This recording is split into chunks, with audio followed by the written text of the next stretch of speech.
उत्तर प्रदेश ही नहीं बल्कि देश के किसी भी राज्य के पहले पेपरलेस बजट के लिए प्रदेश के वित्त मंत्री श्री सुरेश खन्ना जी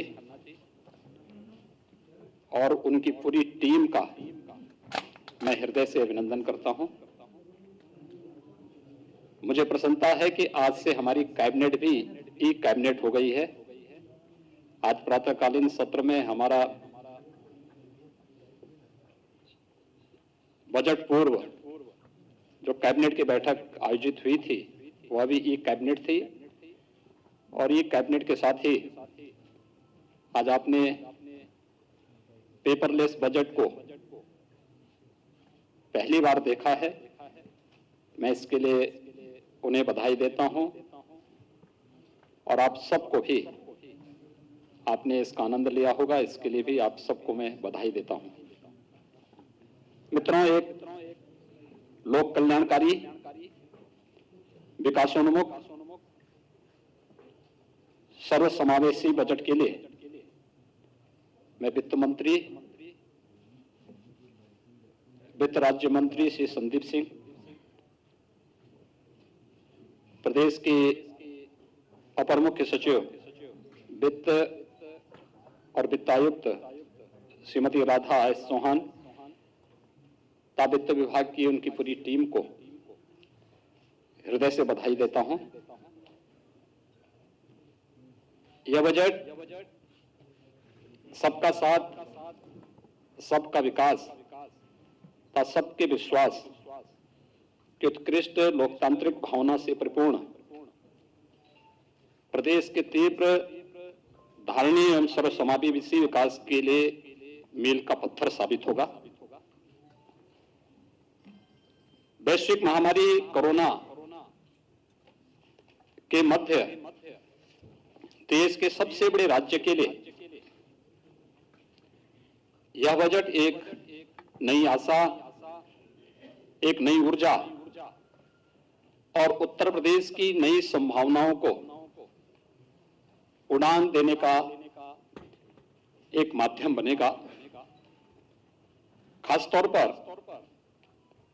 हर घर को नल, हर घर को बिजली, हर गांव में सड़क और हर गांव को डिजिटल बनाने के संकल्प के साथ ही हर खेत को पानी और हर हाथ को काम देने का संकल्प इस बजट में निहित है।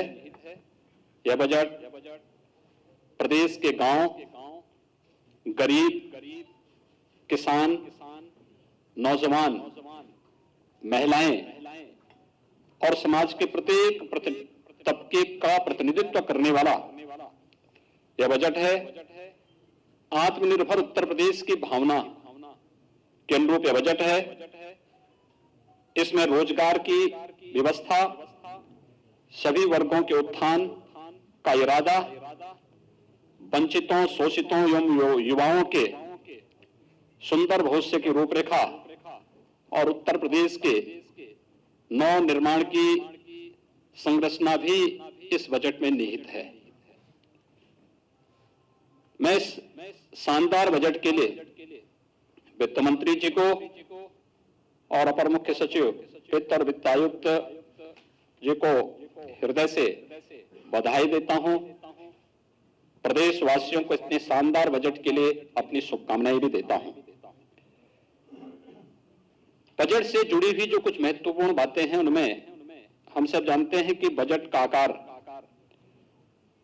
इस बार 5,50,270.78 करोड़ रुपए का है, जो वर्ष 2020-21 के बजट से 37,410.06 करोड़ रुपए यानी 7.3% अधिक है।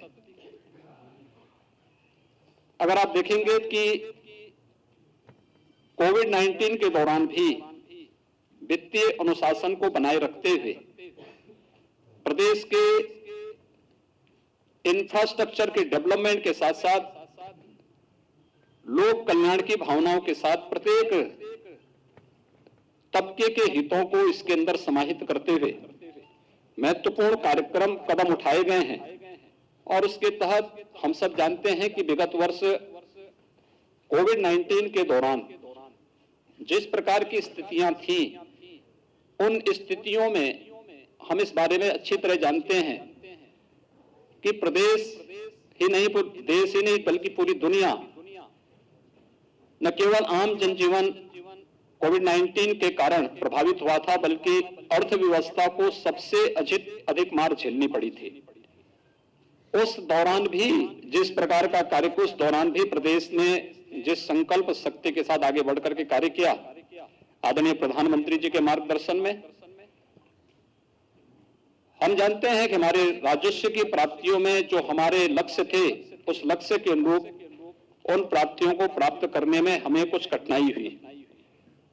उस सबके बावजूद एफआरबीएम की जो सीमा भारत सरकार ने और रिजर्व बैंक ने रखी है 4.5% का, हम उसको 4.17% तक ही हम लोगों ने सीमित करके रखा और उसके अंदर ही अपने इस बजट को प्रदेश के लिए सर्वांगीण विकास को ध्यान में रख करके हम लोगों ने आज का ये बजट प्रस्तुत किया है। बजट में मुख्य रूप से जिन चीजों की तरफ आप देखेंगे कि बजट की अपनी एक थीम होती है। उत्तर प्रदेश का यह बजट हम लोगों ने जब 2017-18 में अपना बजट प्रस्तुत किया था, तब हम लोगों ने वह बजट प्रदेश के अन्नदाता किसानों को समर्पित किया था। 2019-20 का 18-19 का हमारा बजट प्रदेश के औद्योगिक विकास को समर्पित था। 19-20 का हमारा बजट मातृशक्ति को समर्पित था और 20-21 का हमारा बजट युवाओं, प्रदेश के युवाओं के लिए और प्रदेश के इंफ्रास्ट्रक्चर डेवलपमेंट को समर्पित था। तो इस बार का यह बजट जिस पर फोकस किया गया है, यहां पर हम लोगों ने प्रदेश के समग्र और समावेशी विकास और प्रदेश के विभिन्न वर्गों के स्वावलंबन के माध्यम से सशक्तिकरण को आधार बनाकर के इस बजट को प्रस्तुत किया गया है। प्रदेश में ईज ऑफ लिविंग को और आसान करने के लिए हर घर को जल, हर घर को बिजली, हर गांव को सड़क और हर गांव को डिजिटल बनाने की प्रक्रिया के साथ प्रदेश में समग्र विकास की एक रूपरेखा इस बजट के माध्यम से प्रारंभ की गई है। खासतौर पर जब हम कृषि क्षेत्र की ही बात करते हैं, मुख्यमंत्री कृषक दुर्घटना कल्याण योजना को विस्तार दिया गया है। इसमें अब तक किसान आच्छादित था, अब किसान के साथ साथ किसान के परिवार का कमाऊ सदस्य, बटाईदार और अन्य लोगों को भी शामिल करते हुए अगर दुर्घटना से किसी ऐसे व्यक्ति की मौत होती है तो 5 लाख रुपए की सहायता इस बीमा योजना के माध्यम से उस किसान परिवार को या उस बटाईदार को या किसान परिवार के सदस्य की दुखद मृत्यु पर स्वतः ही इस योजना से प्राप्त होगी। बजट में इस बात की व्यवस्था की गई है।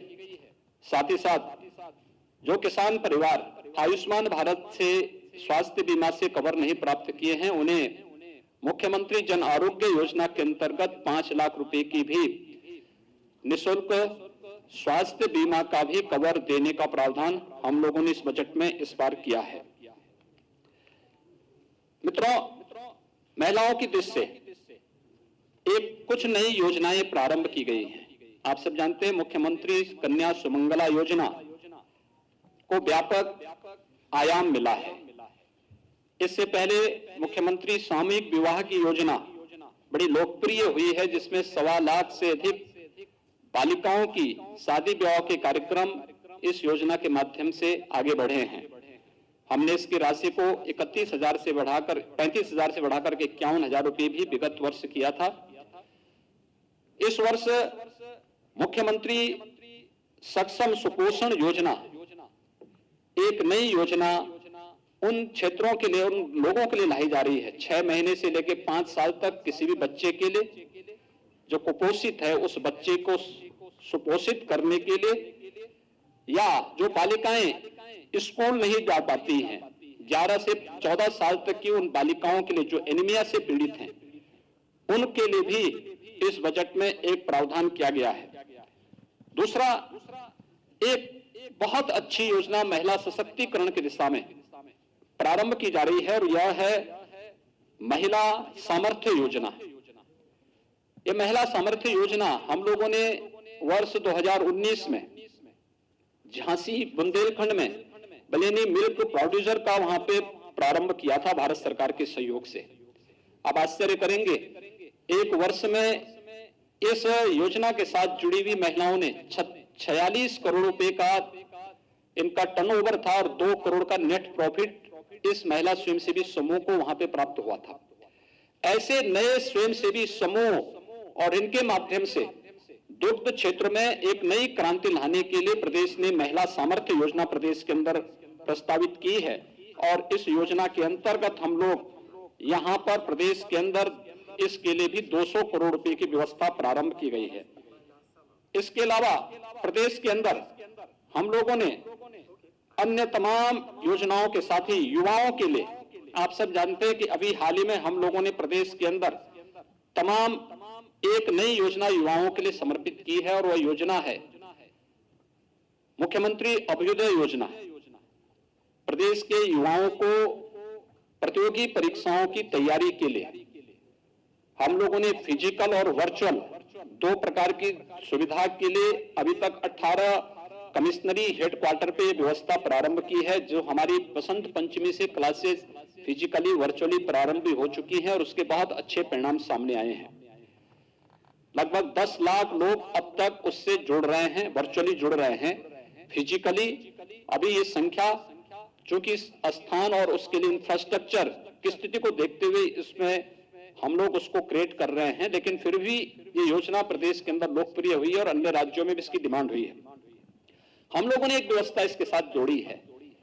इन प्रतियोगी परीक्षाओं के लिए, चाहे वह यूपीएससी का हो या प्रदेश के पीसीएस का हो या फिर बैंकिंग का हो, रेलवे का हो या फिर नीट या आईआईटी जेईई के लिए या एनडीए सीडीएस के लिए जो बच्चे तैयारी करते हैं, तो उनको हम इसका एक प्लेटफॉर्म मुख्यमंत्री अभ्युदय योजना से प्रारंभ कर ही रहे हैं। लेकिन साथ साथ इसमें जो भी पात्रता की श्रेणी में बच्चे आएंगे उनके लिए टैबलेट की व्यवस्था भी हम लोगों ने इस योजना के अंतर्गत आज घोषित किया है। उन्हें एक टैबलेट भी उपलब्ध कराएंगे, क्योंकि जो बच्चे वर्चुअली इस क्लास के साथ जुड़ेंगे उनके लिए टैबलेट आवश्यक है और टैबलेट की व्यवस्था का प्रावधान आज के इस बजट में उनके लिए किया गया है। इसके अलावा प्रदेश के अंदर 18 कमिश्नरी है। हमारे पास लखनऊ में देश का पहला सैनिक स्कूल है, 3 अन्य सैनिक स्कूल प्रस्तावित निर्माणाधीन है, एक गोरखपुर में प्रस्तावित है। लेकिन इस सब के बावजूद हमारे कुछ कमिश्नरी ऐसे हैं, 18 कमिश्नरी है और 18 कमिश्नरी में से जो कमिश्नरी शेष बची हैं जिनमें कोई सैनिक स्कूल नहीं, उसमें एक सैनिक स्कूल को भी हम लोगों ने आज प्रस्तावित किया है कि एक सैनिक स्कूल उस कमिश्नरी के अंदर किसी एक जनपद में स्थापित करने की कार्य योजना हम इसके साथ बनाएंगे। संस्कृत पढ़ने वाले बच्चों के लिए, उनके लिए सबसे बड़ी समस्या होती है कि उनकी लॉजिंग और फूडिंग की व्यवस्था नहीं हो पाती है, जिससे विद्यालयों में भी उपस्थिति नहीं रहती है और साथ साथ स्वाभाविक रूप से बच्चे नहीं आ पाते हैं तो विद्यालयों में भी उपस्थिति कम रहती है और उन बच्चों के सामने भी। अब हम लोगों ने व्यवस्था प्रारंभ की है। बजट में प्रावधान कर दिया गया कि जिन आश्रमों में सुविधा होगी तो गुरुकुल पद्धति से अगर वे लॉजिंग की व्यवस्था करेंगे तो उनकी लॉजिंग और फूडिंग के लिए सरकार इसके लिए व्यवस्था करेगी और इसमें हम गुरुकुल पद्धति को पुनर्जीवित करने के लिए संस्कृत पाठ्यक्रम को और मजबूती से आगे बढ़ाने के उन बच्चों की लॉजिंग और फूडिंग की सुविधा के लिए सरकार इसमें सहयोग करेगी और ये कार्यक्रम आगे बढ़ेंगे। प्रदेश के अंदर खेलकूद खेल विकास और खेलकूद के लिए भी प्रोत्साहन के लिए प्रदेश सरकार ने व्यवस्था की है। हम लोगों ने प्रदेश के अंदर पहले से हमारी योजना चली, हर गांव में खेल का मैदान होना चाहिए। खेल के मैदान के साथ साथ ओपन जिम की स्थापना भी वहां पर हो, जिससे बच्चों के अंदर अपने स्वास्थ्य के प्रति एक नई जागरूकता पैदा हो सके। यह कार्य हम प्रारंभ कर रहे हैं।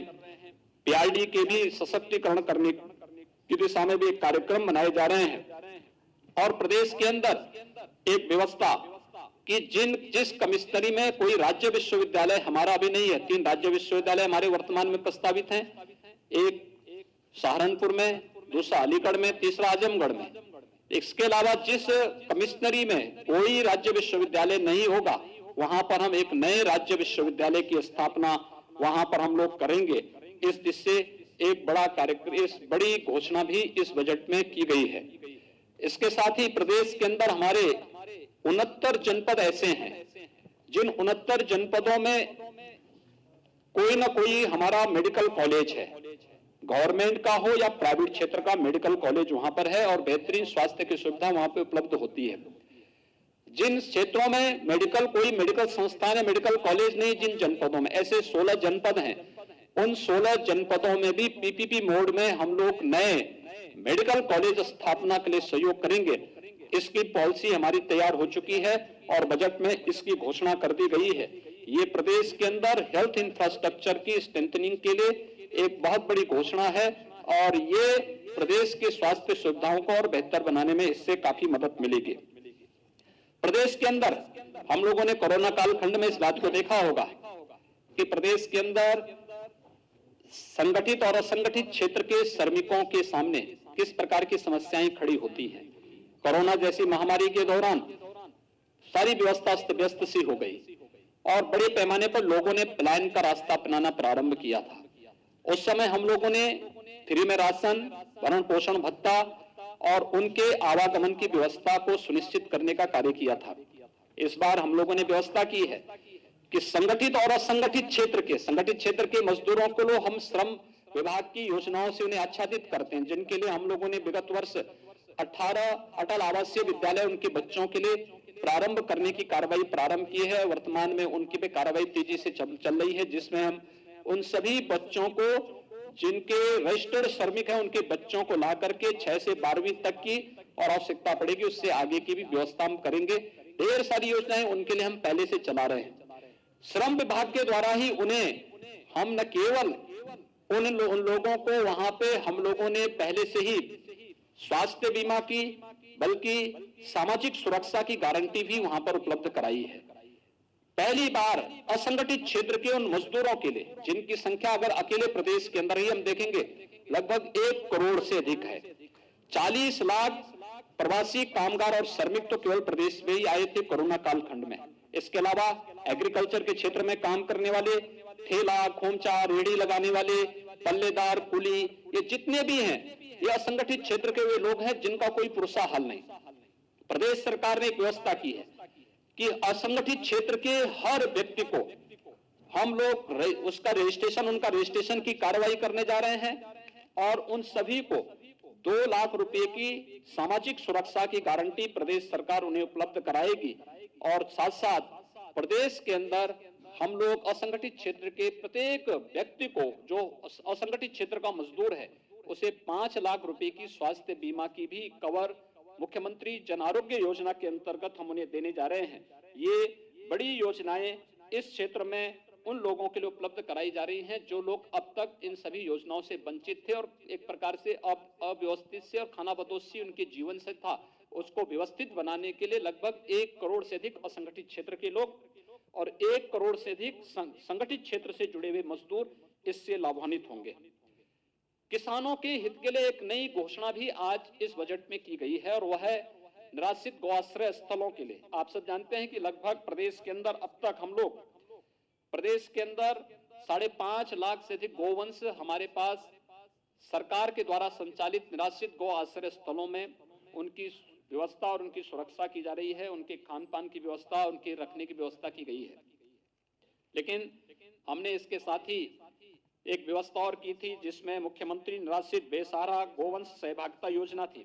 इसमें भी 74,000 गोवंश को हम लोगों ने किसान परिवारों को दिया, जिसमें हम 900 रुपए हर गोवंश उस किसान परिवार को उपलब्ध कराते हैं।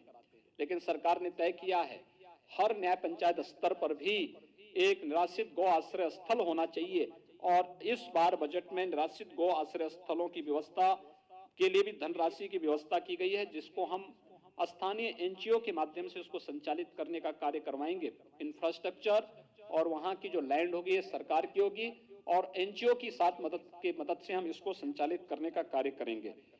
इसके साथ ही नगरीय क्षेत्रों में भी हम इस प्रकार की योजना को संचालित करने का कार्य करेंगे, और ये कार्य आगे बढ़ने के साथ ही वाराणसी में गोकुल ग्राम की तर्ज पर प्रदेश के अंदर भी हर न्याय पंचायत स्तर पर फिर बाद में इस गोकुल ग्राम के रूप में इस तर्ज पर इसको आगे बढ़ाने की एक बृहद कार्य योजना को हम आगे बढ़ा रहे हैं।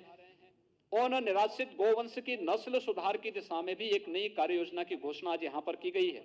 खुरपका और मुंहपका जैसी बीमारियों से मुक्ति का एक अभियान प्रदेश के अंदर युद्ध स्तर पर चल रहा है। टीकाकरण की कार्रवाई लगभग हम पूर्णता की ओर लेके चल रहे हैं, लेकिन ये एक बड़ी योजना उन लोगों के लिए की गई है।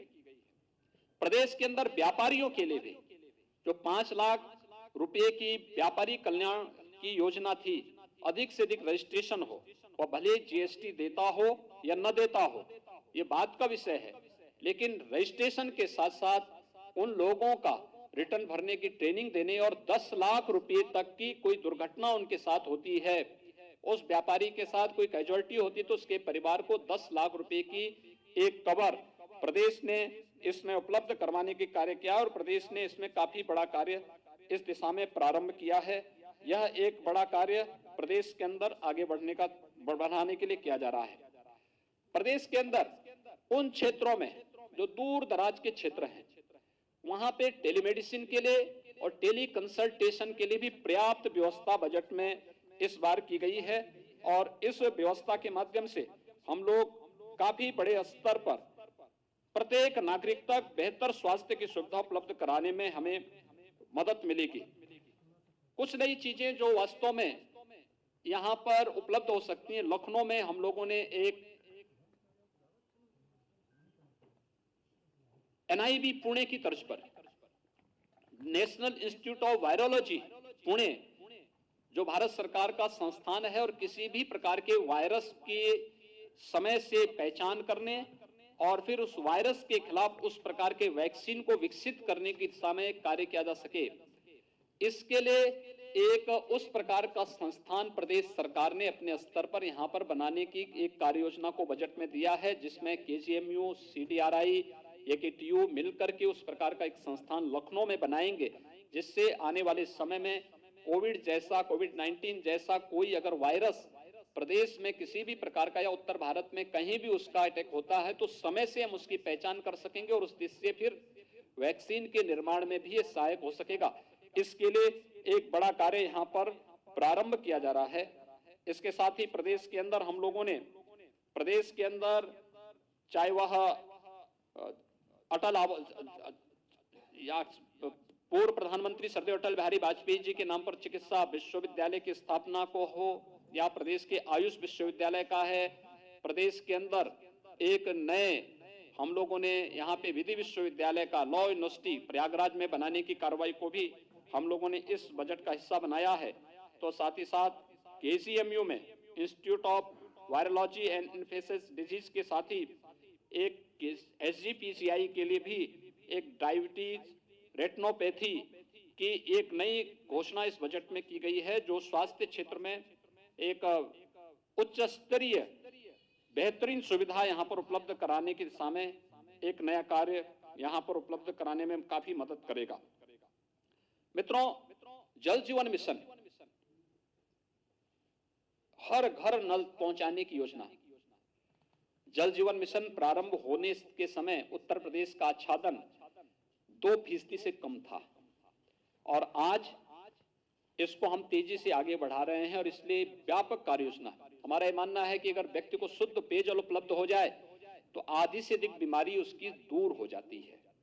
हम लोगों ने पूर्वी उत्तर प्रदेश में आदरणीय प्रधानमंत्री जी के मार्गदर्शन में, उनकी प्रेरणा से इंसेफ्लाइटिस की समस्या का समाधान करने में काफी बड़ी मदद हमें मिली है। इसमें हमारे 2 आधार थे। एक था स्वच्छ भारत अभियान, हर परिवार के पास एक शौचालय उपलब्ध कराना, और दूसरा था शुद्ध पेयजल की आपूर्ति।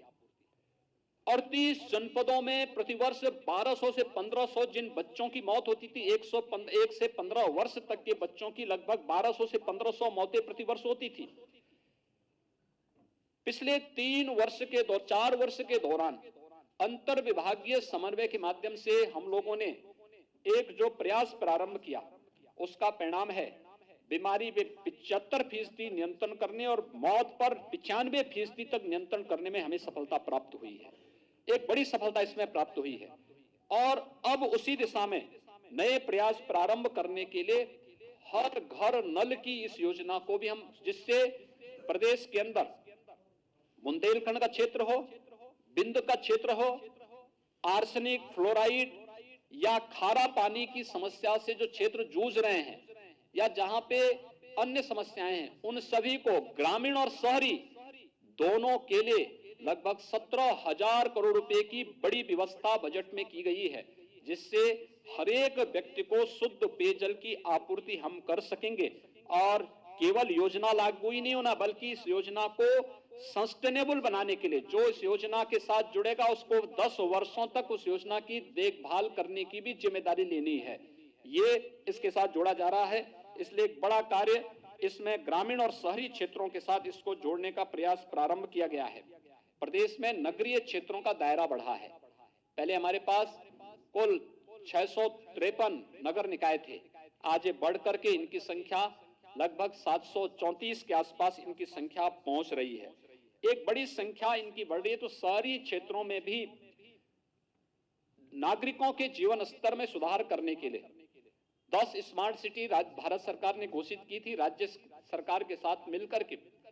जो 7 अन्य नगर निगम थे उन्हें राज्य सरकार अपने खर्चे पर स्मार्ट सिटी के रूप में डेवलप करने जा रही है, और राज्य सरकार के खर्चे पर उनका यहां पर विस्तार, उनको स्मार्ट सिटी के रूप में विकसित करने की कार्य योजना प्रदेश सरकार ने यहां पे प्रारंभ की है।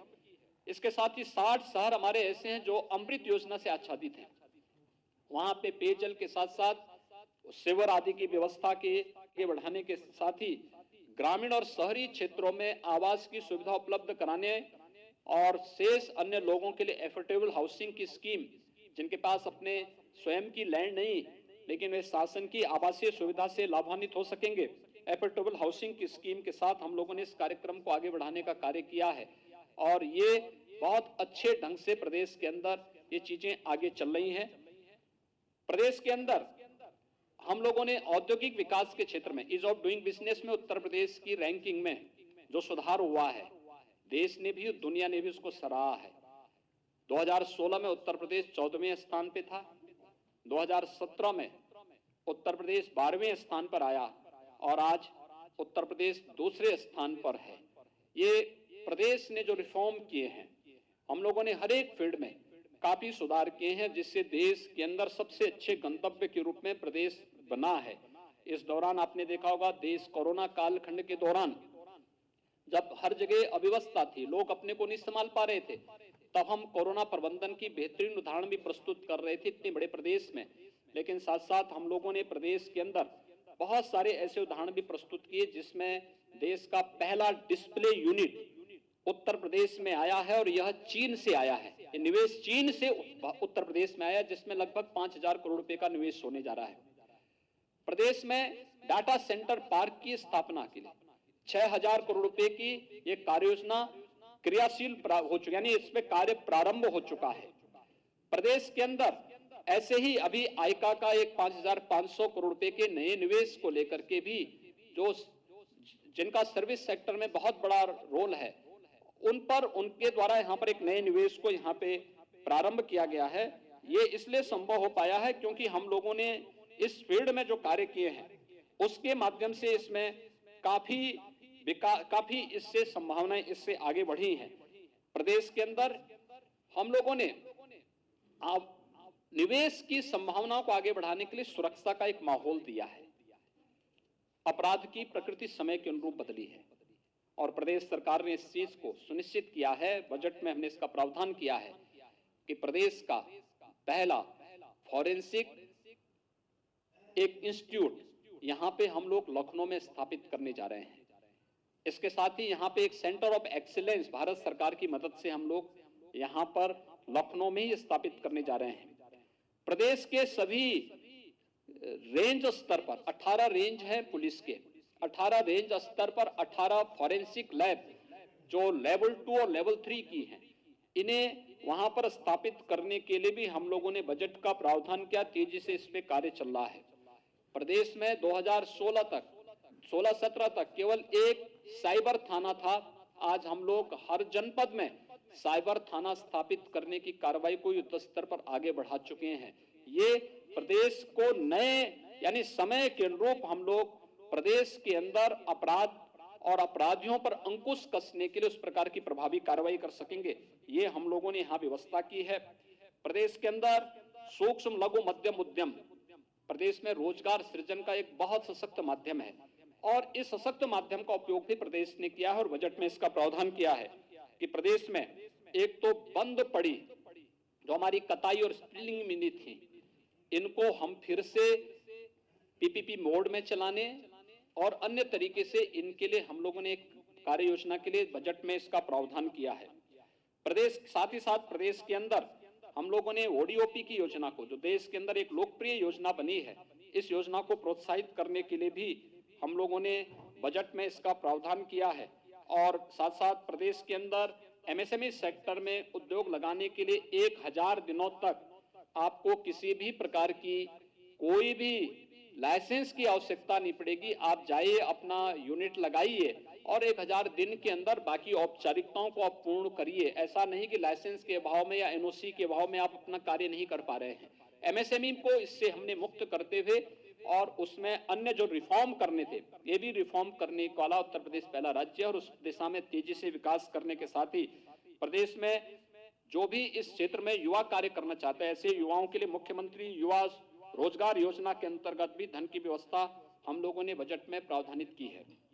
प्रदेश के अंदर इंफ्रास्ट्रक्चर डेवलपमेंट के लिए आप सब जानते हैं पूर्वांचल एक्सप्रेसवे हमारा इस पर विकास, ये कार्य लगभग 80% पूर्ण होने जा रहा है। इसी प्रकार से बुंदेलखंड एक्सप्रेसवे, इस पर लगभग 50% का कार्य हमारा पूर्ण हो चुका है। गोरखपुर लिंक एक्सप्रेसवे लगभग 25% से अधिक कार्य हमारा यहां पर तेजी के साथ आगे बढ़ चुका है। बलिया लिंक एक्सप्रेसवे, इसकी कार्य योजना को सरकार ने अपनी सैद्धांतिक मंजूरी दे दी है और अब हम एक नए एक्सप्रेसवे के साथ आगे बढ़ रहे हैं। यह है गंगा एक्सप्रेसवे, मेरठ से प्रयागराज तक। एक बड़े एक्सप्रेसवे के लिए जमीन अधिग्रहण की कार्रवाई के लिए धनराशि की व्यवस्था इस बजट में की जा रही है। इसके साथ ही प्रदेश के अंदर जो अवशेष हमारी इंटर स्टेट इंटरनेशनल कनेक्टिविटी है, उसको 4 लेन से जोड़ने के लिए भी, हमारे प्रदेश के अंदर जिला मुख्यालयों को 4 लेन से जोड़ने के लिए भी, ग्रामीण क्षेत्र में जिन क्षेत्रों में आज तक कनेक्टिविटी नहीं हो पाई है, उस हर गांव को भी सड़क की कनेक्टिविटी से प्रधानमंत्री सड़क योजना के माध्यम से या फिर प्रदेश सरकार की ही किसी योजना के माध्यम से जोड़ने के लिए भी हम लोगों ने बजट में इसका प्रावधान किया है और हर गांव डिजिटल होगा। आपने देखा होगा हर गांव में ग्राम सचिवालय के निर्माण की कार्रवाई युद्ध स्तर पर प्रदेश के अंदर वर्तमान में चल रही है। कोरोना कालखंड में ही हमने इसे आगे बढ़ाया था। हर एक गांव में कॉमन सर्विस सेंटर बना करके, और कॉमन सर्विस सेंटर में ही अब गांव में ही आय प्रमाण पत्र, मूल निवास प्रमाण पत्र, जाति प्रमाण पत्र, ये गांव में ही डिजिटली प्राप्त होगा।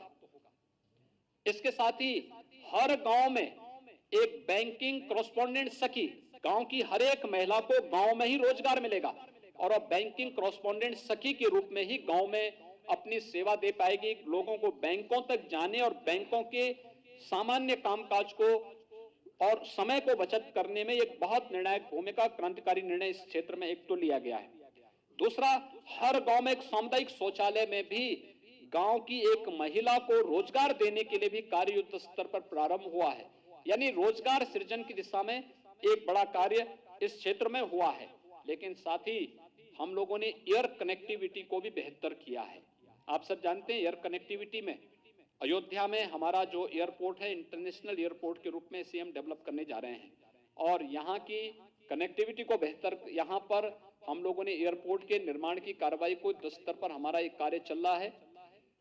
अयोध्या एक एयरपोर्ट के रूप में विकसित होगा। मुरादाबाद, बरेली और आजमगढ़, चित्रकूट, सोनभद्र, ये सभी क्षेत्र भी एयर कनेक्टिविटी से जुड़ेंगे। और इसके लिए प्रदेश सरकार तेजी के साथ, जितनी तेजी के साथ उत्तर प्रदेश ने इस फील्ड में काम किया है, देश के अंदर अन्य राज्यों में इस प्रकार का कार्य इस दिशा में आगे नहीं बढ़ पाया है, लेकिन उत्तर प्रदेश ने तेजी के साथ इस क्षेत्र को आगे बढ़ाने का कार्य किया है। प्रदेश के अंदर पुलिस के लिए भी इंफ्रास्ट्रक्चर डेवलप करने के लिए, उनके लिए अवस्थापना सुविधाओं के विकास के लिए भी एक बड़ा कार्य प्रदेश ने इस बजट में भी उसकी व्यवस्था की है। और जितनी भी अवस्थापना सुविधाओं का विकास वहां पर होगा, आवासीय सुविधाओं का विकास होगा, इन आवासीय सुविधाओं का विकास महान क्रांतिकारी शहीद रोशन सिंह के नाम पर हर पुलिस लाइन में, हर पुलिस थाना में और हर एक पुलिस चौकी में यह अवस्थापना जो सुविधाओं का विकास, आवासीय सुविधाओं का विकास पुलिस के लिए किया जा रहा है, इन सभी के साथ उनको जोड़ने का कार्य हुआ है। इतने बड़े पैमाने पर ये सुविधाएं यहाँ पर दी जा रही हैं, ये बड़े स्तर पर कार्य हुआ है। लेकिन साथ साथ अपने देश के क्रांतिकारियों और देश के शहीदों के प्रति सम्मान का भाव व्यक्त करने के लिए चौरी चौरा महोत्सव हो, शताब्दी महोत्सव के माध्यम से हर एक क्रांतिकारी स्थल पर, हर एक शहीद स्थली के पुनरुद्धार, सुदृढ़ीकरण और सुंदरीकरण की कार्य योजना को भी प्रदेश सरकार ने अपने बजट का हिस्सा बनाया है। प्रदेश में सर्विस सेक्टर की अनंत संभावनाएं हैं और इसमें रोजगार की भी अनंत संभावनाएं हैं। आपने देखा होगा प्रयागराज कुंभ आपके सामने है। प्रयागराज कुंभ के माध्यम से कैसे, जहां पर महाकुंभ के समय में केवल 12 करोड़ ही श्रद्धालु और पर्यटक आ पाए थे, थोड़ी सी व्यवस्था प्रदेश सरकार ने की, स्वच्छता, सुरक्षा और सुव्यवस्था का एक मानक प्रस्तुत किया। 24 करोड़ पर्यटक और श्रद्धालु उसी प्रयागराज कुंभ में वहां पर आए। अयोध्या दुनिया के अंदर एक नए टूरिस्ट स्पॉट के रूप में डेवलप हुआ है। जो फुटफॉल है अयोध्या का, अगर आप देखेंगे, अद्भुत है और बहुत उसको देख करके वास्तव में यानी अकल्पनीय है। प्रदेश सरकार ने निर्णय लिया है इस फील्ड का बेहतर उपयोग करने के लिए। हमें, हमारे पास व्यापक संभावनाएं इस फील्ड की और खासतौर पर इस जो रिलीजियस, जो हमारे पास टूरिस्ट है या श्रद्धालु है, उसके लिए अयोध्या है, वह काशी है, प्रयागराज है, चित्रकूट है, निमिष है, विंध्यवासिनी धाम है, देवीपाटन धाम है, सुख तीर्थ है।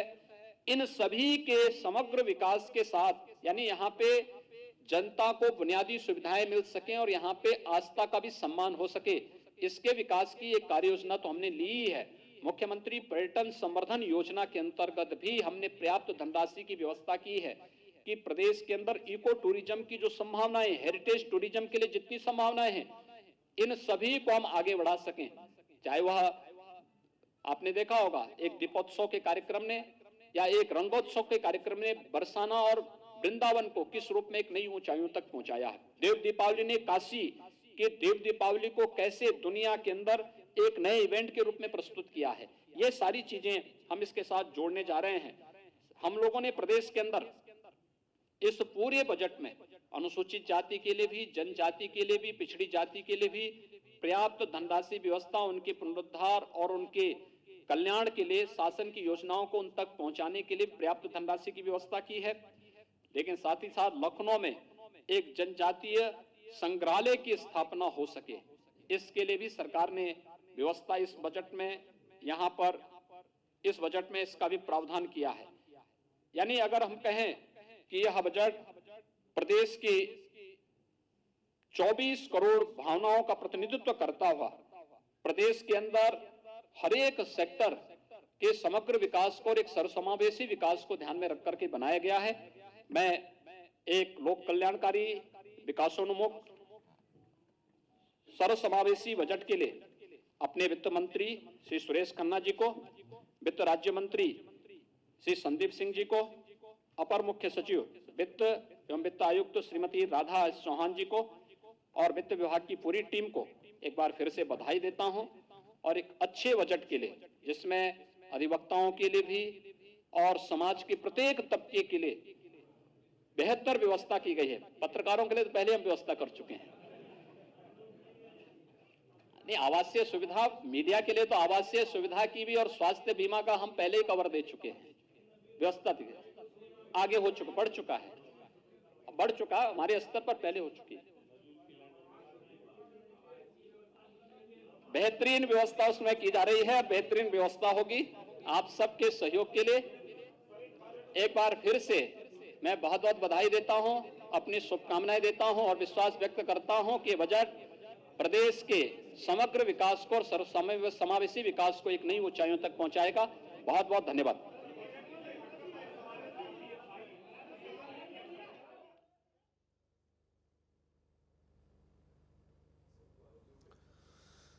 तो बजट पेश हुआ और बजट पेश होने के बाद अब सीएम योगी ने प्रेस कॉन्फ्रेंस कर बताया है कि ये बजट सही मानों में 24 करोड़ जो भावनाएं हैं